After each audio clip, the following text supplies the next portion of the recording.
America 47వ అధ్యక్షుడిగా Donald Trump ప్రమాణ స్వీకారం చేశారు. మామూలుగా అయితే ఇది ఒక సామాన్యమైన విషయం, కానీ ఇప్పుడు ఇది ఓ టెర్రర్ వార్త అయింది. ఎందుకంటే మనోడు గెలకని ఏరియా ఉండదన్నమాట. మాట్లాడితే ఫిల్టర్ ఉండదు, స్ట్రైట్ గా పాయింట్కి వచ్చేస్తాడు, నాంచటం ఉండదు.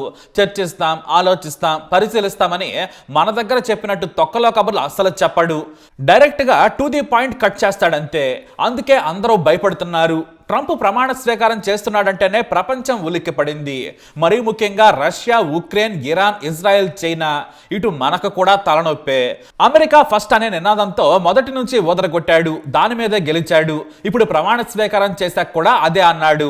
రెండవసారి అధ్యక్షుడైన ట్రంప్ 1861 అమెరికా అధ్యక్షుడిగా ప్రమాణం చేసినప్పుడు బైబిల్ను చేత పట్టుకొని ఆయన ప్రమాణ స్వీకారం చేశారు. అంతేకాదు, అమెరికా అన్ని రంగాల్లో అభివృద్ధి చెందుతుంది, మళ్ళీ గౌరవం వస్తోంది, ఎవరో తమను అలుసుగా తీసుకోరు, అలుసుగా తీసుకుంటే తొక్క తీస్తామని పరోక్షంగా హెచ్చరించారు. రాజ్యాంగబద్ధంగా, ప్రజాస్వామ్యబద్ధంగా పాలన సాగిస్తామని ట్రంప్ ప్రమాణం చేశారు. ఈ వేడుకకు మాజీ అధ్యక్షులు ఒబామా, క్లింటన్, బుష్ సహా ఇతర నాయకులు, సెలబ్రిటీలు హాజరయ్యారు. ఇక ప్రమాణం చేయగానే అరాచకమైన ప్రసంగాన్ని మొదలుపెట్టారు ట్రంప్. అక్రమ వలసదారులను ఎత్తిపడేస్తామని చెప్పారు. చొరబాటుదారులంతా వెళ్లిపోవాలి. బైడెన్ సర్కారు బార్లా సరిహద్దులు తెరిచింది. తనిఖీలు లేకుండానే లక్షల మంది వచ్చేశారు. వారిలో చాలా మంది హంతకులు. వారందరినీ కూడా వారి వారి దేశానికి పంపే ఏర్పాట్లు మొదలు పెడతాను. బైడెన్ చేసిన చట్టాలు, నిర్ణయాలు ఏవి కూడా అమలు కాకుండా చేస్తానని ఓపెన్ గా చెప్పేశాడు ట్రంప్. అయితే ఇప్పటి వరకు అమెరికా చదువుకు, ఉద్యోగ నిమిత్తం వెళ్ళిన వారు అక్కడే సంతానం కంటే యుఎస్ పౌరులు అయ్యేవారు. కానీ ఒక్క పెన్నుపోటుతో దాన్ని రద్దు చేసేశారు ఆయన. ఉద్యోగం కోసం, చదువు కోసం వచ్చి ఎక్కడ పిల్లలను కంటాలంటే నాకు సంబంధం లేదు, మీతో పాటు మీరు మీ పిల్లలను తీసుకెళ్లాలని చెప్పగానే చెప్పేశాడు ట్రంప్. కానీ ఇది లక్షల మంది భారతీయుల మీద ప్రభావం చూపే ఛాన్స్ ఉంది. వారి వారి పిల్లలు ఇప్పుడు చదువుకుంటున్నారు. సడన్ గా మీరు మీ దేశం వెళ్ళిపోమంటే వారి దేశంలో ఎమడలేరు. పైగా ఎన్నో ఏళ్లుగా ఉంటున్న వారిని పిచ్చి సంతకంతో రద్దు చేస్తారా అని ఆగ్రహం వ్యక్తం చేస్తున్నారు. ట్రంప్ నిర్ణయంపై సుప్రీంకోర్టుకు వెళ్లేందుకు సిద్ధమవుతున్నారు అక్కడ ప్రజలు. ఇది కొన్ని లక్షల కుటుంబాలను ప్రభావితం చేసే నిర్ణయం. అక్రమంగా వచ్చిన వారిని పంపుతామనడంలో తప్పు లేదు. కానీ లీగల్ గా వచ్చి ఇక్కడ పనిచేస్తూ అమెరికా అభివృద్ధికి కృషి చేస్తూ పన్నులు కడుతున్న తమను ఇలా పంపడం సరికాదని ప్రజలు ఆగ్రహం వ్యక్తం చేస్తున్నారు. అయినా సరే మీరు ఏడవండి, ఏమైనా చేసుకోండి, సంతకం పెట్టేశా, నా పని అయిపోయిందని చెప్పకనే చెప్పేశాడు ట్రంప్. ఇలాంటి అహంకారపూరిత నిర్ణయంపై పోప్ ఫ్రాన్సిస్ ఆగ్రహం వ్యక్తం చేశారు. ఇది ఒక అవమానకర నిర్ణయం. అంతేకాదు, ప్రవాస విధానం బాగోలేదు, ట్రంప్ క్రైస్తవుడు కాదని ఘాటు వ్యాఖ్యలు చేశారు. ఓ పక్క శుభాకాంక్షలు చెబుతూనే దేశ ప్రతిష్టను నిలబెట్టేలా పాలించాలని చురకలంటించారు. సరే, ఇది కాగానే రష్యా మీద విరుచుకు పడిపోయాడు. పుతిన్ కు పని పాట లేదు, దేశాన్ని నాశనం చేస్తున్నాడు, ఉక్రెయిన్ యుద్ధం ఆపుతానని చెప్పేశాడు. ఇటు పుతిన్ మాత్రం ట్రంప్ పై సాఫ్ట్ గానే మాట్లాడాడు. ట్రంప్ వచ్చాక సంబంధాలు మెరుగుపడతాయని తాను భావిస్తున్నానని చెప్పారు పుతిన్. మూడో ప్రపంచ యుద్ధం రాదు, ఎవరైనా తోక జాడిస్తే కట్ చేస్తానని ప్రపంచ దేశాలను హెచ్చరించాడు. ఇవన్నీ ఒకవైపు ఉంటే ట్రంప్ తన పెన్నులో ఇంక్ అయిపోయే వరకు సంతకాలు పెడుతూనే ఉన్నాడు. ఇలా ప్రమాణ స్వీకారం చేశాడో లేదో అలా పనిలోకి దిగిపోయాడు ఆయన. కొన్ని దారుణ నిర్ణయాలు కూడా తీసుకున్నాడు. అంటే తెలివి తక్కువ నిర్ణయాలను చెప్పొచ్చు. అందులో ఒకటి ప్రపంచ ఆరోగ్య సంస్థ నుంచి వైదొలగటం. అమెరికా లేకుంటే WHO ఎందుకు పనికిరాదు, నిధులు కూడా ప్రపంచ ఆరోగ్య సంస్థకు సరిపోవు. అయినా సరే ట్రంప్ సంతకంతో చెక్కి పారేశాడు. మీకు మాకు రామ్ రామ్ అన్నాడు. ఎందుకు ఇలా చేస్తున్నాడంటే కోవిడ్ సమయంలో WHO పని చేయలేదు, చైనా విషయంలో బాధ్యతారహితంగా వ్యవహరించింది, కాబట్టి మీతో మాకు కటీఫ్, డబ్బులు కూడా ఇవ్వమని చెప్పారు ఆయన. ఇక బైడెన్ ఆర్టిఫిషియల్ ఇంటెలిజెన్స్ పై నియంత్రిస్తూ ఆదేశాలు జారీ చేశారు. ఎందుకంటే AI గురించి పూర్తిగా తెలియదు, కొద్ది రోజుల తర్వాత దీనిపై చూద్దామని చెప్పారు. కానీ ట్రంప్ మాత్రం చూసేదేమీ లేదు, నో కంట్రోల్, ఏఐతో ఏం చేసుకుంటారో చేసుకోండి ఓపెన్ గానే సంతకాలు చేశారు ట్రంప్. బైడెన్ రూల్స్ ని కొట్టిపడేశాడు ఆయన. ఇక బైడెన్ కొన్నాళ్ల నుంచి నాడు ట్రంప్ కొన్న గోడ నిర్మాణ సామాగ్రిని వేలంలో అమ్ముతూ వచ్చారు. ట్రంప్ మాత్రం దాన్ని రద్దు చేశారు. గోడ కడతానని ఇక మెక్సికో నుంచి చీమ కూడా రాదని చెప్పారు. చైనా కూడా షాక్ ఇచ్చారు ఆయన.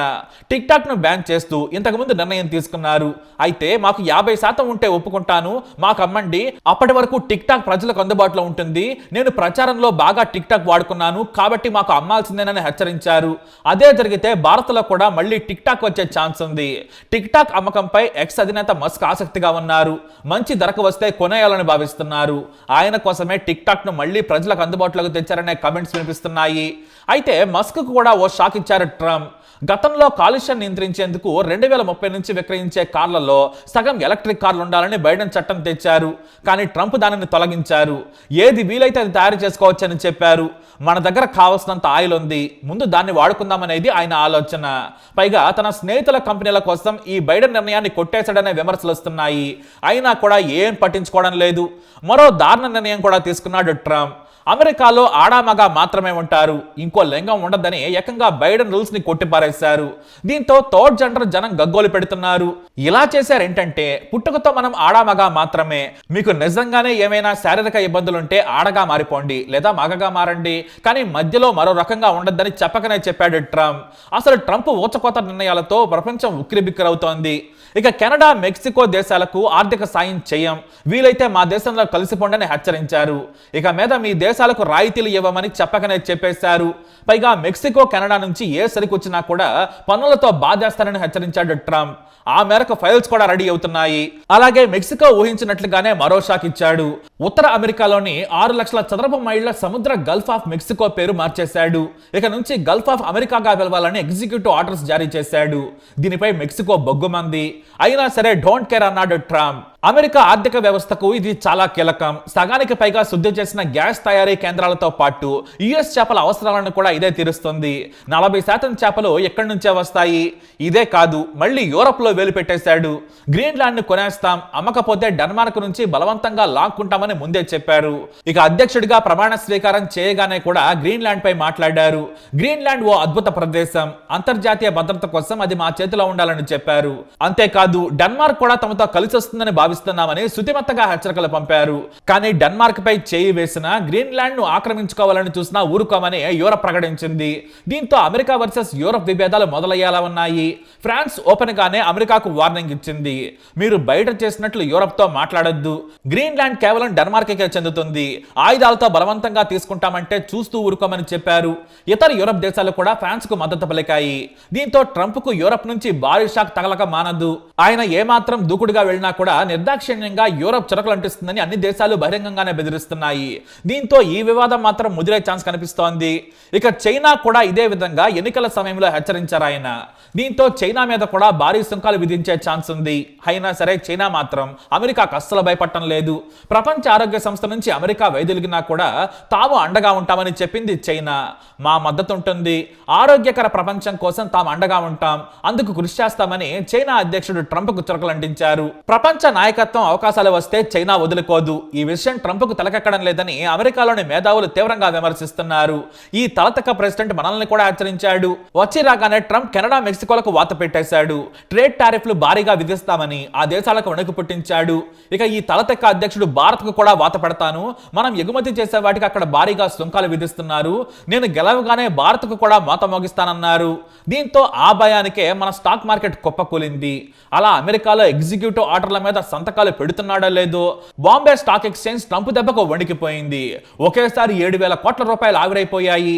మొత్తానికి అది ట్రంప్ తుఫాన్ అంటే ఇది శాంపిల్ మాత్రమే. ముందు ముందు ఈ తలతిక్క ట్రంప్ తో ప్రపంచానికి కష్టాలే. అయితే మోస్ట్ స్కిల్డ్ యూత్ కి మాత్రం ట్రంప్ వల్ల మేలు జరుగుతుందనే టాక్ కూడా వినిపిస్తుంది. బాగా చదువుకున్న తెలివైన విద్యార్థులకు ట్రంప్ గ్రీన్ కార్పెట్ పరుస్తాడు. ఆ ఒక్కటే మంచి విషయం అని చెప్పుకోవచ్చు, మిగతాదంతా పెను తుఫానే. మరి ట్రంప్ నిర్ణయాలపై మీరేమంటారు? మీ అభిప్రాయాన్ని కమెంట్ ద్వారా తెలియజేయండి.